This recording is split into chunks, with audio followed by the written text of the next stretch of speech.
Bonjour à toutes et à tous et bienvenue sur votre chaîne. Alors aujourd'hui, j'aimerais rebondir sur cet événement vraiment tragique qui s'est passé du côté du Ghana où on voit effectivement en ce moment, dans l'actualité, le président ghanéen John Mahama qui échappe de justesse visiblement à un crash d'avion qui a eu lieu au niveau du Ghana où malheureusement le Ghana a perdu deux de ses ministres, le ministre de l'Environnement et le ministre de la Défense, plus 6 autres personnes. Voilà. Mais il semblerait qu'en tout cas que le président lui-même devait normalement faire partie de l'excursion et qu'il a échappé de justesse sur insistance en fait de son épouse en fait qui a insisté afin que il puisse au contraire en fait participer plutôt à une réunion de prière qui était organisée dans son église locale. Donc, je signale tout simplement pour vous qui ne savez pas que ce président John Mahama est un chrétien. Voilà. Et c'est vrai qu'en ce moment, ça fait beaucoup parler au niveau d'Internet. Bon, quand on dit ça, dit de cette manière-là, bon, les gens sont un peu offusqués parce qu'ils se disent que bon, les 2 autres ministres plus les 6 autres personnes qui sont décédées, est-ce que ce ne sont pas des humains? Est-ce que Dieu n'était pas là pour eux, etc. et toutes ces choses-là.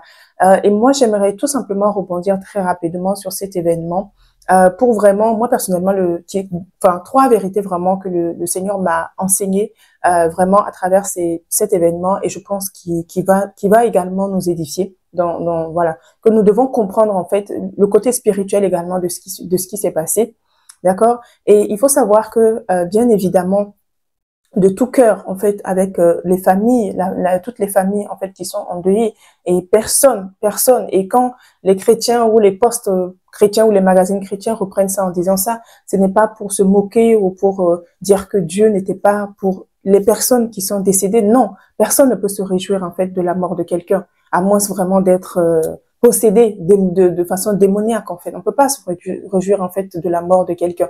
Mais je pense que je crois que si Dieu a permis que cette information puisse échapper, l'information selon laquelle le président John Mahama a échappé en fait à ce crash d'avion malheureusement parce que c'est son épouse en fait qui a insisté en fait pour dire non, est-ce que vraiment c'était nécessaire que tu puisses participer à cette excursion-là? Cette réunion à l'église était importante. Je crois que vraiment si Dieu a permis que cette information puisse en fait fuiter, ce n'est pas pour rien, les amis, parce que la Bible dit que Dieu nous parle en fait tantôt d'une manière, tantôt d'une autre en fait. Et l'une des meilleures manières que Dieu va utiliser pour s'adresser à nous, ce sont dans des événements qui peuvent être tragiques, des événements qui peuvent être choquants pour notre âme.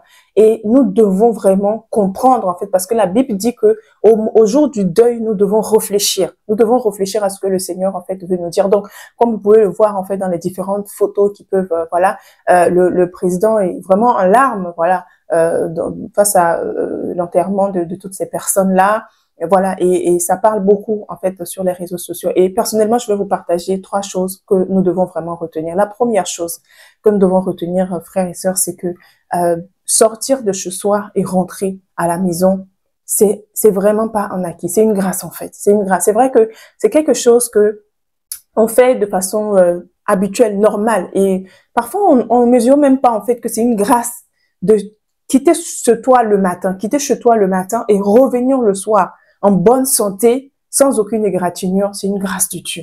C'est une grâce de Dieu. C'est vraiment une grâce de Dieu en fait. Et dans le cas de cet accident malheureusement d'hélicoptère qui est arrivé, bah ça ne veut pas dire que que Dieu n'aimait pas en fait ces personnes qui sont mortes dans cet accident. Non, non, non, non du tout. Dieu, non, non, non du tout. Mais dans tous les cas, Dieu a permis que la vie du président soit préservée parce qu'il aurait dû faire partie en fait. Et Dieu seul sait pourquoi. Certainement que c'était pas encore son heure. Certainement que voilà, il a encore des choses en fait à accomplir et que voilà pour les autres. Peut-être que c'était tout simplement le temps de Dieu pour de les rappeler en fait à lui. Mais dans tous les cas, toutes nos condoléances vraiment à toutes ces familles-là qui pleurent, ces hommes-là qui ont disparu tragiquement dans cet accident. Donc, c'est la première leçon vraiment que je voudrais vraiment attirer notre attention. Tout est grâce, en fait, tout est grâce. Sortir chez soi et revenir le soir sans le sauve, ce n'est pas quelque chose de naturel. C'est un miracle. C'est vraiment un miracle. La deuxième chose que nous devons retenir de cet événement, c'est que c'est ce que la Bible nous dit en fait dans Ecclésiaste. Dans Ecclésiaste, je vous mets le verset tout en bas. Le Seigneur nous dit qu'au jour du bonheur, réjouis-toi et au jour du malheur, tu dois réfléchir, en fait. Tu dois réfléchir, bien aimé. Moi, ce que je retiens vraiment particulièrement, c'est vraiment la sensibilité, en fait, au Saint-Esprit. C'est vraiment pour nous rappeler à quel point nous devons être sensibles au Saint-Esprit. Moi, personnellement, c'est pas la première histoire que j'entends. Comment le Seigneur, en fait, empêche des personnes, en fait, de passer par la mort, en fait, prématurée, en leur envoyant, en fait, des instructions. Et le Saint-Esprit, en nous, en fait, il est là pour ça, en fait.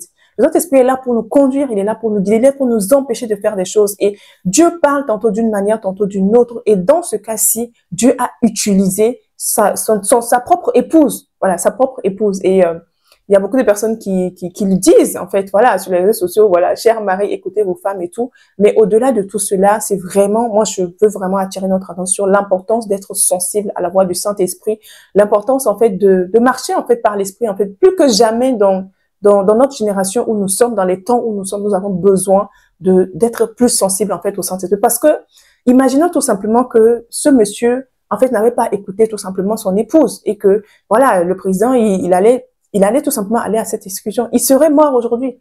Le Ghana aurait non seulement perdu ses ministres, mais il aurait perdu, en fait, son président. Et Dieu sait à quel point ça peut ne pas être simple pour un pays de se retrouver comme ça sans la tête, en fait, qui dirige. Ça ne veut pas dire que la vie de ceux qui sont partis sont moindres, non. Mais ça reste le président de la République, en fait. Mais ce qui m'a vraiment marqué dans les déclarations qui fuitent au niveau des réseaux sociaux, c'est vraiment ce mot insistance. Ça veut dire qu'une première fois, l'épouse lui a dit, voilà, peut-être que je ne ressens pas la paix du cœur, que tu fasses ce voyage, est-ce que vraiment ta présence est vraiment indispensable, etc. Et certainement que il n'a pas voulu écouter parce qu'il voulait participer, c'est le président, voilà, il avait ses raisons. Mais le mot insistant, ça veut dire qu'elle a insisté plusieurs fois avant que son mari n'accepte d'annuler, en fait, ce voyage-là pour pouvoir participer à cette réunion, en fait, dans son église. Et je crois vraiment que le Seigneur l'a fait, en fait, pour le protéger, pour le préserver. Voilà. Pour X ou Y raison, Dieu reste Dieu et nous ne serons jamais. Donc, vraiment, d'où l'importance, vraiment. Le Seigneur nous parle tellement et beaucoup de situations qui peuvent nous arriver parfois peuvent être évitées simplement en étant sensibles, en fait, à la voix du Saint-Esprit. Donc, pour aller plus loin, j'ai déjà parlé vraiment de comment marcher avec le Saint-Esprit sur cette chaîne-là. Donc, tu peux défiler et retrouver les vidéos qui parlent de cela. Ou tout simplement, voilà, je vous encourage encore à acheter le livre de l'évangéliste Josiane. Voilà, 21 jours pour apprendre à marcher avec le Saint-Esprit, vraiment travailler vraiment cette dimension de la marche avec le Saint-Esprit. Amen. Et la troisième chose, la troisième leçon que je voulais tout simplement partager, c'est vraiment de prier, beaucoup prier. Vraiment la prière, l'importance de la prière en ces temps-ci. Nous ne pouvons pas nous permettre de dormir, nous ne pouvons pas nous permettre de nous déplacer sans demander l'avis du Seigneur, sans demander l'avis du Saint-Esprit, sans demander l'approbation, en fait, du Saint-Esprit. C'est tellement important. La prière, très important. Nous devons devenir des hommes et des femmes de prière parce que le monde des ténèbres est plus que jamais actif en ces derniers temps. Donc, vraiment, on peut même plus, en fait, tu peux même plus te permettre, en fait, de te déplacer, d'aller dans un endroit sans demander au Seigneur, est-ce que vraiment, Seigneur, c'est ta volonté ou pas? Parce que c'est la seule chose qui va nous garder, c'est la seule chose qui va nous empêcher, justement, des morts prématurées qui ne sont pas dans la volonté de Dieu, bien évidemment. Donc, vraiment, la prière en toute chose, la prière avant toute chose, vraiment, la consultation permanente du Seigneur avant de faire quoi que ce soit. Donc voilà, c'est ce que je voulais vraiment partager à travers cette vidéo-là et vraiment présenter encore toutes nos condoléances vraiment à tous nos frères et sœurs vraiment du Ghana et toutes les personnes qui ont vraiment touché par cet accident-là. Mais je crois que quand Dieu permet des choses aussi, c'est pour que nous puissions également tirer également des leçons. Et je crois que ces trois leçons-là, si nous arrivons déjà à les capter,